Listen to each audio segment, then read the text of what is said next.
Well, guys, Auburn certainly had a lot more explosive plays this week. That was a major point of emphasis in West. We saw that both in the passing game and on the running game against San Jose State. Yeah, I mean, there were about 4 or 5 plays that went for over 20 yards for Auburn. Peyton Barber had a couple. Rock Thomas had one on a screen pass. Ricardo Lewis had a 31-yard catch.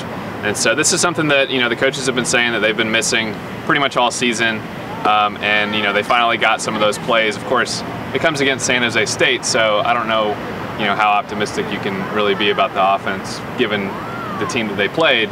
But it's definitely good for Auburn to kind of see them moving the ball and getting some of those bigger plays in the game. You're right, and to contextualize it, Brandon, I mean, Peyton Barber did have a very big day. It was the best day of his career, and the 5 rushing touchdowns and the 2 big runs for him, the explosive plays for him came late in the 4th quarter. You like to see that because Peyton has done well in the 3rd and 4th quarter in particular this season, but at the same time, this was one of the worst rush defenses in the country. So how much stock do you put in having those plays and having that kind of day in general, but then also considering the opponent? As Wes said, this isn't exactly the greatest opponent either. Well, it's got to be concerning the coaching staff because up until probably like midway through the 4th quarter, they were averaging 3 yards per carry on the ground. And then there were some big runs by Rock Thomas, and then the 2, obviously, by Peyton Barber that gave him most of his yards there in the 4th quarter. So that's a concern because they have not been stellar running the football really all season, even though Gus Malzahn says that that's their strength.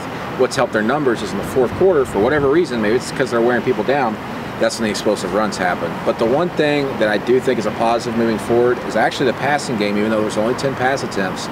Shaun White did a good job throwing downfield. The one incompletion was a stop and go in which I think Ricardo stopped twice on the stop and go, and it was a bad miscommunication there.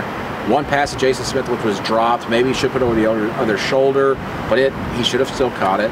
And then the drop by Melvin Ray on a short pass. But I thought Shaun White, he obviously did what he had to do, but I think he could have had 3 more completions possibly easily. And that's could have been 9 of 10. At 6 of 10, it's good percentage. At 9 of 10, it would have been outrageous. Then again, he was also 10 of 12 the week before. Right.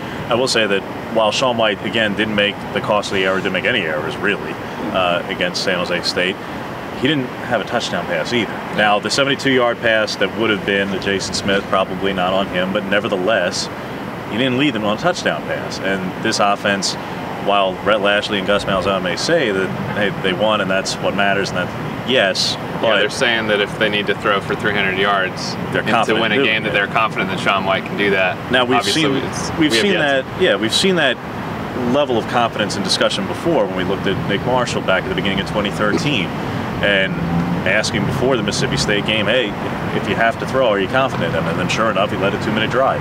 And perhaps at Kentucky we see that, and maybe Shaun White or Jeremy Johnson, because they're not committing to either one, but perhaps we see that from one of these quarterbacks. But right now, the coaches may say it, what else do you expect them to say? Yeah. But I don't know how any fan could actually believe it yet because you just haven't seen it yet. None of us have, from either quarterback yet. So we'll see what happens, certainly. They're saying all the right things. There are some positives to take off of it, and the explosive plays being one of them for sure for this Auburn offense. Explosive analysis, guys. Boom.